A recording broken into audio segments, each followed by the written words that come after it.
Hotel না, এটা আল্লাহর ঘর, মসজিদ, যেখানে সকলের অধিকার সমান। আওয়াজ নাই? শেরাটন, সোনারগাঁ, রেডিসন, যে কোনো 5 স্টার হোটেলে শুধু ধনীরা যায়, গরিবদের এই স্বাদ কখনো মিটে না, অ্যাবিলিটি নাই। কিন্তু মসজিদে এমন কোন বিধান, সুযোগ, অবকাশ রাখা হয়নি যে শেরাটনে যাওয়ার সাধ্য থাকতে হবে, মসজিদে আসার। গরিব আগে আসছে, সে আগেই থাকবে। ধনী পরে এসে তার ক্ষমতা নাই, গরিব বেচারা মুসল্লিকে সরাইয়া যায় না। এটা উপমা দিলাম, এরকম হাজারো উপমার অবতারণা করা যাবে। উপমা উদ্দেশ্য নয়, বাস্তবতা উদ্দেশ্য সর্বক্ষেত্রে। আমি একটা সাইড বললাম, এরকম হাজারো উপমা সামনে আসবে। মূল কথা হলো, ইমান যার যেমন হবে, ধর্ম পরিচয় যার যেমন হবে, তার কথা, তার কাজ ঠিক তেমন হবে, তার বক্তব্য, ভাষণ, বিবৃতি ওই রকম হবে। ইমান কাঁচা তো সিদ্ধান্ত কাঁচা, ইমান পাকা তো সিদ্ধান্ত পাকা। কথা ঠিক বলছি ভাই? আল্লাহ আমাকে বুঝার তৌফিক দান করুন, আমিন। আপনাদেরকেও বুঝবার তৌফিক দান করুন, আমিন। বাবা মা সম্মিলিত চেষ্টা চালিয়ে সন্তানকে ডাক্তার বানিয়েছে। একটা সন্তানকে প্রাইমারি স্কুলের ক্লাস 1 থেকে লেখাপড়া স্টার্ট করিয়ে ডাক্তার পর্যন্ত পৌঁছে দেওয়া, এটা চারটিখানি কথা না। শুধু ইচ্ছা এখানে যথেষ্ট নয়, অনেক সাধনারও ব্যাপার আছে এখানে। কথা বলেন না কেন? আরো যদি অভাবী হয়, জমি জমা বিক্রি করে হলেও সন্তানকে সেই জায়গায় পৌঁছাইতে বাবা মা চেষ্টার ত্রুটি করে না। ডাক্তাররা ডাক্তার হয়ে অনেকেই ভুলে যায় আব্বা আম্মা কি কষ্ট করে তাকে এই জায়গায় আনছে। পড়া কপালি ডাক্তার তারা। আর যারা ডাক্তার ইঞ্জিনিয়ার হয়ে চিন্তা করে আমার পিছনে আমার আব্বা আম্মার কত চেষ্টা, তারা কোনোদিন মা বাবাকে কষ্ট দেয় না। মা বাবা উভয়ে সম্মিলিত চেষ্টা করে, প্রয়োজনে জমি জমা বিক্রি করে লেখাপড়া স্টার্ট করে ছেলেকে কাঙ্ক্ষিত গন্তব্যে পৌঁছে দিয়েছেন, ডাক্তার বানিয়েছেন। সন্তানের প্রতি বাবার টান যতটুকু, মায়ের টানও ততটুকু। মা একদিক দিয়ে সংসারে ঘানি টানছে, বাবা আরেক দিয়া ঘাম, মাথার ঘাম পায়ে ফেলে টাকা জোগান দিয়েছে। সন্তানকে টাকা দিতে গিয়া মাসের পর মাস সংসারে মাছ গোস্ত আনা সম্ভব হয় নাই। মা কোনোদিন আপত্তিটুকু করে নাই, কেন মাসের পর মাস মাছ গোস্ত নাই। তাও সন্তান আমাদের ডাক্তার। স্বপ্ন পূরণ হলো, আল্লাহর হুকুম, বহির্বিশ্বের 2 জায়গা থেকে চাকরির অফার আসলো, আমেরিকা থেকে, সৌদি আরবের জেদ্দা থেকে। আমেরিকার চাকরির বেতন মাসে 2 লাখ, আর সৌদি আরবের জেদ্দা নগরী থেকে যেই চাকরির প্রপোজাল আসছে, স্যালারি হইল, বেতন হলো 1.5 লাখ। যাবে কোথায়? যেখানে খুশি, 2 জায়গারই আমন্ত্রণ। এটা নিয়ে মা বাবার মধ্যে তর্ক, ঝগড়া। বাপ কয় আমেরিকা পাঠাবো, মা কয় সৌদি আরব পাঠাবো, জেদ্দা পাঠাবো। তুমুল মতভেদ। যুক্তি উভয়েরই যথার্থ, কারোটাই ফেলে দেওয়ার মতো না, কিন্তু এক একজনের যুক্তি এক এক রকম। বাবার যুক্তি, এই জায়গা পর্যন্ত আসতে আমাকে অনেক ধার খরচ করতে হয়েছে। জমি কয় বিঘা বেচছি তুমি জানো? ঋণের বোঝা মাথার উপরে, আগে আমাকে ঋণ মুক্ত হইতে হবে। এটা 1 লাখ 2 লাখ না, বছরে 6 লাখ টাকা পার্থক্য। মাসে 50,000 টাকা ডিফারেন্স হলে বছরে, তুমি বলো কি 6 লাখ টাকা দিয়ে আমি 1 বিঘা জমি কিনতে পারবো? অথবা আমি ঋণ শোধ করতে পারবো না? আমি স্যালারি 50,000 টাকা যেখানে বেশি সেখানে পাঠাবো। এটা হলো তার যুক্তি, ঋণ তো পরিশোধ করতেই হবে। মায়ের যুক্তি আবার আর এরকম। মায়ের যুক্তি হলো, তোমার ঋণ পরিশোধ করা, আর এটা আমি মানি, কিন্তু প্রয়োজনে যেই কষ্ট করে আসছে এই কষ্ট আরো 2-4 বছর করব। সংসারের যে ঘানি টেনে আসছে এটা আরো টানবো, তাও আমার এত বেশি বেতনের দরকার নেই, প্রতি মাসে 50,000 টাকা কম বেতন হইলেও আমার চলবে। আমেরিকায় বেশি বেতনের জন্য ছেলেকে পাঠাই আমার ছেলের ইমানটা নষ্ট করতে চাই না। সৌদি আরব জেদ্দা শুনছি কাবা ঘর কাছাকাছি, সপ্তাহে না হলেও মাসে একবার আমার ছেলে আল্লাহর ঘর জিয়ারত করতে পারবে, চরিত্রটা ঠিক থাকবে, এখানে আমার স্যালারি বেশি হওয়ার কোনো দরকার নেই। এখন এই স্বামী স্ত্রীর ঝগড়ার মধ্যে এটা বলার সুযোগ নাই যে সন্তানের প্রতি একজনের টান বেশি আর একজনের টান কম। এই সিদ্ধান্ত দেওয়ার, এই রায় দেওয়ার কোন অধিকার আপনার আমার নাই। উভয়ের টান আন্তরিকতা সমান, বাট দুইজনের যুক্তি দুই রকম হলো, এর পিছনে ঈমানটা মূল সহায়ক শক্তি হিসাবে কাজ করে। মা ছেলের ফিউচার নিয়ে চিন্তা করছে, ছেলের রোশন মুস্তাকবেল, ছেলের সুন্দর ভবিষ্যৎ, ছেলের ক্যারেক্টার স্বভাব চরিত্র সংরক্ষণের চিন্তা করছে। আল্লাহর ঘর যতবার দেখবে ততবার তার ঈমান তাজা হবে, মাই বিষয়টা চিন্তা করছে। এই ছেলের ঈমান তাজা হলে ভবিষ্যৎ জেনারেশন, আমার নাতিপুতি যারা আসবে তাদের ঈমান পাকা হবে। সুতরাং আমি অভাব বুঝি না, আমি 50,000 টাকা কম বেতন হলেও আমার ছেলেকে সৌদি আরব জেদ্দা পাঠাই। এটা হলো মায়ের থিং। আমরা কথা বলি, আমাদের বলাটাও সোজা হবে যদি আমাদের ঈমান মজবুত হয়। আমাদের ঈমান যদি যথার্থ রং পায় তাহলে আমাদের বলাটাও সোজা হয়ে যাবে। আল্লাহ আমাদেরকে বুঝ দান করে। আল্লাহ কে যিনি দিনকে রাত বানান, রাতকে দিন বানান, চন্দ্র সূর্যের আগমন নির্গমন, রাত্র দিনের আবর্তন বিবর্তন যার হাতে, তিনি আল্লাহ। আমি জেলে গেছি, আমার আল্লাহ দেখতেছেন না নাকি? আমার আল্লাহ দেখতেছেন না? আমার আল্লাহ তাও দেখতেছেন। আমি যে না খেয়ে আছি, আমার আল্লাহ তো তাও দেখতেছেন। আমি যে রোগের বিছানায় চিকিৎসার অভাবে কাতরাচ্ছি, রোগ যন্ত্রণায় কাতরাচ্ছি, এটাও তো আমার আল্লাহ দেখতেছেন। আর আমার আল্লাহর দরবার তো কোন দেশের সচিবালয় নয় যে সকাল 10টা থেকে বিকাল 4টা পর্যন্ত ওপেন, বাকি সময় অফ। এরকম দরবার তো আমার আল্লাহর দরবার নয়। 24 আওয়ার্স আর 24 ঘন্টা মাওলার দরবার ওপেন। সবসময় তুমি খেয়াল করো, এক চশমে জদন গাফিল আযা শাহ নবাশি, এক চশমে জদন গাফিল আযা শাহ নবাশি, শায়দ কে নিগাহে কুনদা গাহ নবাশি। প্রতিটি মুহূর্তে আল্লাহর সঙ্গে সম্পৃক্ত থাকতে হবে। উদাসীনতা কোনো মুহূর্তের জন্য অ্যাকসেপ্টেড না। যেই মুহূর্তে আমি উদাসীন থাকবো, ওই মুহূর্তে হয়তো রহমতে এলাহি আমার দিকে ঝুঁকতেছে, আমার খবরও নাই। কি ভাই, নামাজ পড়ে আসলাম, কি ইমানদারির ছুটি হয়ে গেল? হজ করে আসলাম, ইমানদারির কি ছুটি হয়ে গেল? কথা বলেন না কেন? বছরের রমজান মাস রোজা রাখলাম, ইমানদারির ছুটি হয়ে গেল? স্কুলের ছুটি আছে, কলেজের ছুটি আছে, ভার্সিটি বিশ্ববিদ্যালয়ের ছুটি আছে, চাকরির ছুটি আছে, মনে রাখবেন ইমানদারির ছুটি নাই। ইমানদারি অবিরত চলবে, অব্যাহত থাকবে। ঈমান এমন একটা জিনিসের নাম, আল্লাহর গোলাম আল্লাহ থেকে মুহূর্তের জন্য ডিসকানেক্টেড হতে পারে না।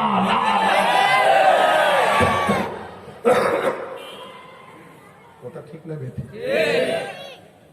کہ چشم زدن غافل ازا شاہ نباشی، ایک چشم زدن غافل ازا شاہ نباشی، شاید کہ نگاہ کندہ گاہ نباشی।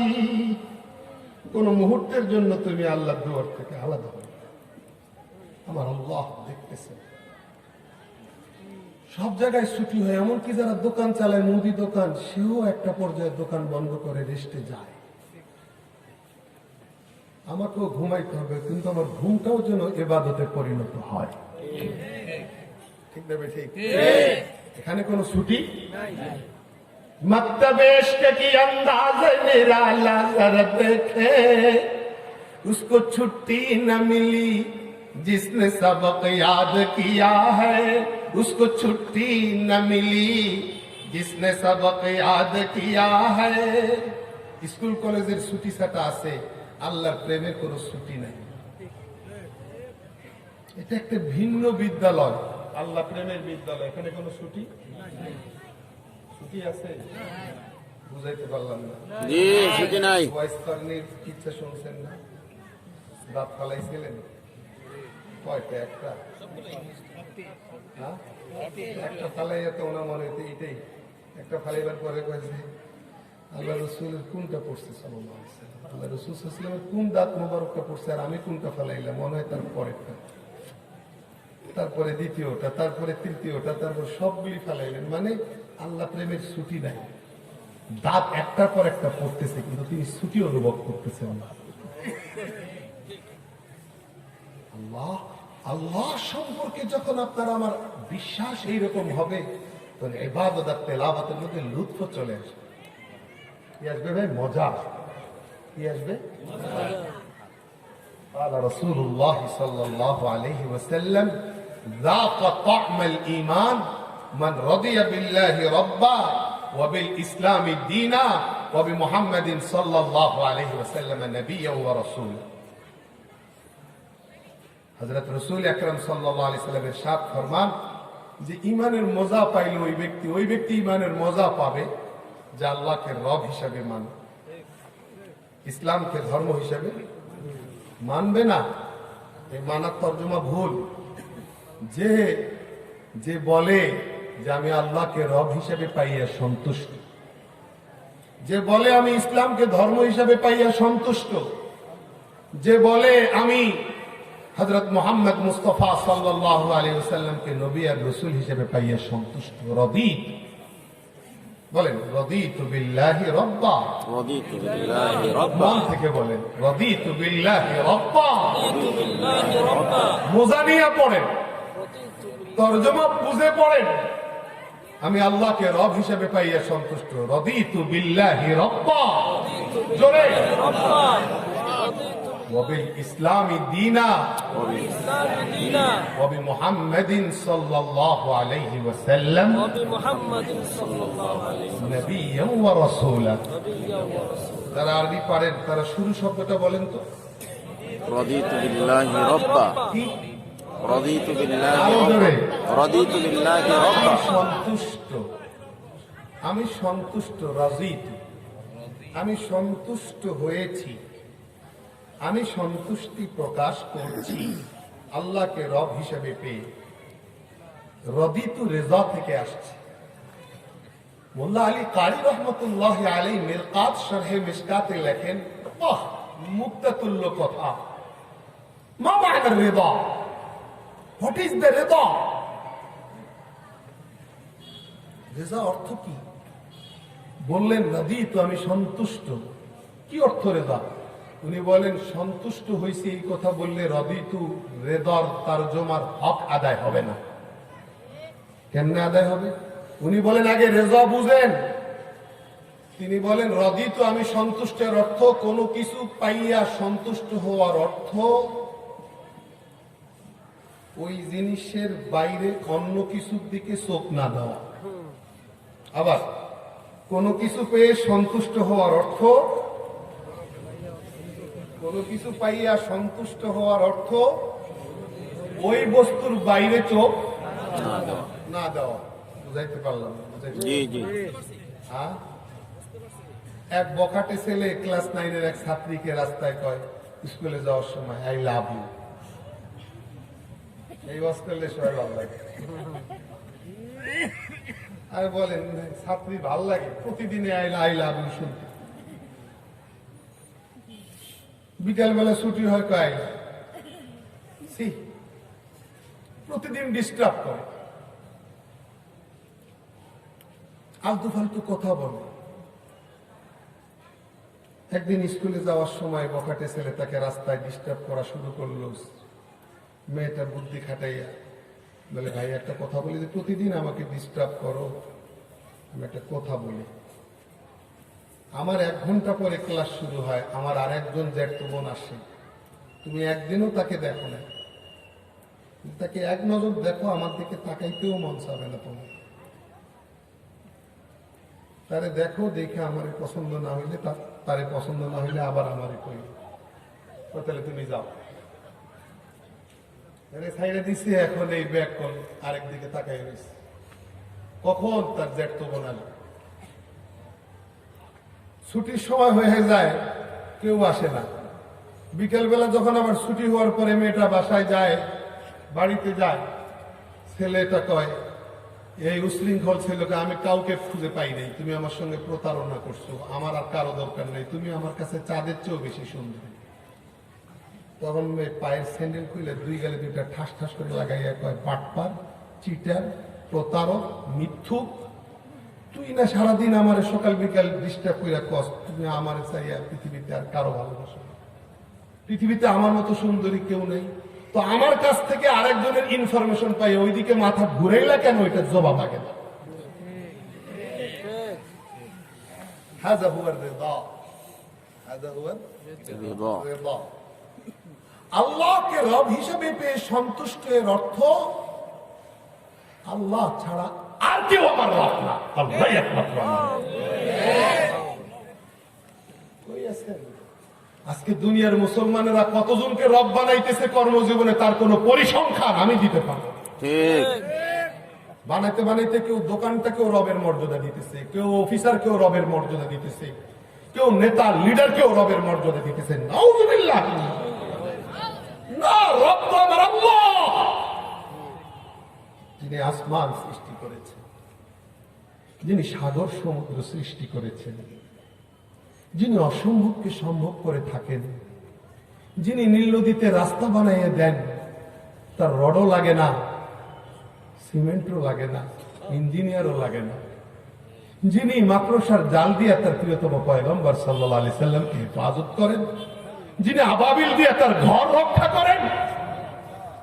রবকে, রবের মিনিং হলো, রবের অর্থ হলো, যিনি যখন যেটা প্রয়োজন তখন সেটার আয়োজন করতে সক্ষম, তিনিই রব।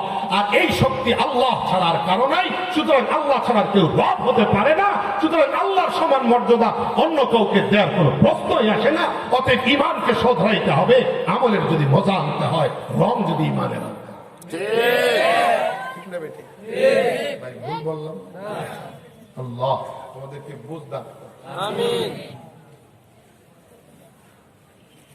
আমি সূরাতুল কাসাসের 7 নম্বর আয়াত পড়ছি।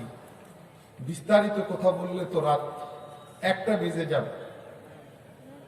আমাকে তো আরেক জায়গায় যেতে হবে, রওনা দিয়েছি 6টায়। আরো কোন জায়গায়? পুরান ঢাকাতে। কয়টায়? মাগরিবের নামাজ পড়ছি আমি ইসলামবাগ বড় মসজিদে। আল্লাহ পৌঁছাই দিছেন। এর আগে রওনা দেওয়ার কোনো ওয়ে ছিল না,